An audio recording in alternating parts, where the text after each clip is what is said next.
আল্লামা যখন ইন্তেকাল করলেন, আমি তখন মালয়েশিয়া থেকে যুক্তরাষ্ট্রে একটা কনফারেন্সে যোগ দিতে যাচ্ছি, কাতার এয়ারলাইন্সে। মালয়েশিয়া থেকে দোহাতে নামলাম।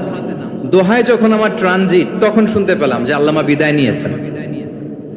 সোশ্যাল মিডিয়ায় শুনে বিশ্বাস করতে পারলাম না। মুহূর্তের মধ্যেই মাসুদ সাইদি ভাইকে মেসেজ করলাম, উনি কোনো উত্তর দিতে পারলেন না। মাসুদ ভাইয়ের সাথে যখন কোলাকুলি করি, আমাদের শামীম ভাইয়ের সাথে যখন কোলাকুলি করি, মনে হচ্ছে আল্লামা সাইদির ঘ্রাণ পাই।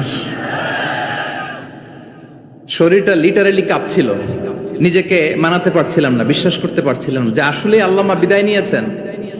ইন দ্য মিন টাইম আমার সেকেন্ড ফ্লাইট দোহা টু নিউ ইয়র্ক, 12 ঘন্টার ফ্লাইটে উঠলাম। ইন্টারনেট থেকে বিচ্ছিন্ন হলাম। নামার পরে শুনলাম আল্লাহু আকবার, যেখানে ওনাকে কবরস্থ করার কথা ছিল সেখানেও কবর দিতে দেয়া হয় নাই। ছবিগুলো দেখতে লাগলাম, হাসি মাখা মুখ, হাসি মাখা নিথর দেহটা, মরণে হাসিবে তুমি কাঁদিবে ভুবন।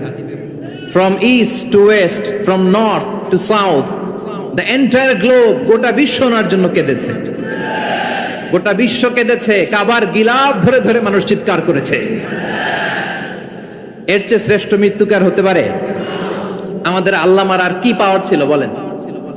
আর কি পাওয়ার ছিল? কুল্লু নাফসিন যায়িকাতুল মাউত, যারাই দুনিয়াতে আসবে তারা ইন্তেকাল করবে, এটা আমরা মেনে নেই, এটা আমরা জানি। কিন্তু অবাক করা বিষয় হচ্ছে আমরা আজও জানি না আমাদের আল্লামার মৃত্যু কি স্বাভাবিক হয়েছে নাকি এটা পরিকল্পিত মেডিকেল কিলিং ছিল। এটা যে পরিকল্পিত মেডিকেল কিলিং ছিল, এটা ধারণা করার পেছনে অনেক কারণ আছে। তিনি আধিপত্যবাদের বিরুদ্ধে সোচ্চার ছিলেন, ফ্যাসিবাদের বিরুদ্ধে সোচ্চার ছিলেন, রাজনৈতিক প্রতিহিংসার শিকার ছিলেন। এজন্য এটা মেডিকেল কিলিং হতে পারে, এ ধারণা আমরা করতেই পারি। আওয়াজ করে বলেন ঠিক কিনা? যে সময়টা আমরা কাটাচ্ছি, এত সুন্দর সময় বাংলাদেশ আর পাবে না। আমাদের জন্মের পর থেকে এরকম চমৎকার সময় আমরা পাই নাই। এটাই আসল সময়। আমরা ইন্টারিম গভর্নমেন্টের কাছে দাবি জানাই, উচ্চতর তদন্ত কমিটি করে এটা কি হত্যাকাণ্ড ছিল নাকি স্বাভাবিক মৃত্যু ছিল, এই রিপোর্ট গণমানুষের কাছে প্রচার করে জানাতে হবে। এই দাবির সাথে কি সবাই আপনারা একমত? কারা কারা একমত হাত তুলে দেখান।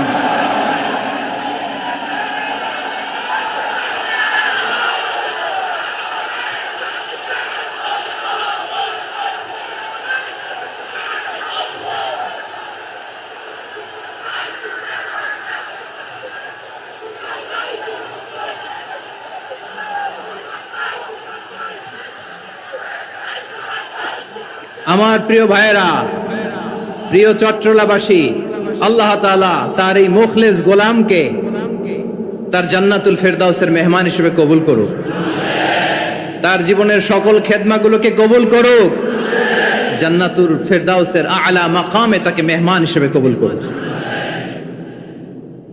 আল্লামা শহীদ দেলোয়ার হোসেন সাঈদ রাহিমাহুল্লাহ, উনি ছাড়াও এই ঐতিহাসিক ময়দানে কথা বলেছেন আল্লামা লুৎফুর রহমান রাহিমাহুল্লাহ।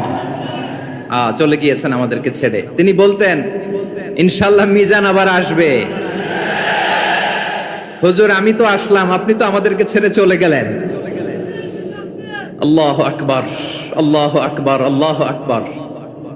গলায় কোনো সুর ছিল না, সুর দিয়ে কথা বলতেন না, কিন্তু এত চমৎকার শব্দের বুনন, এত চমৎকার প্রেজেন্টেশন, এত চমৎকার ভাবে ঐতিহাসিক বর্ণনাগুলো তিনি উপস্থাপন করতেন। মন্ত্রমুগ্ধ হয়ে আমরা আল্লামা লুৎফুর রহমানের কথা শুনেছি।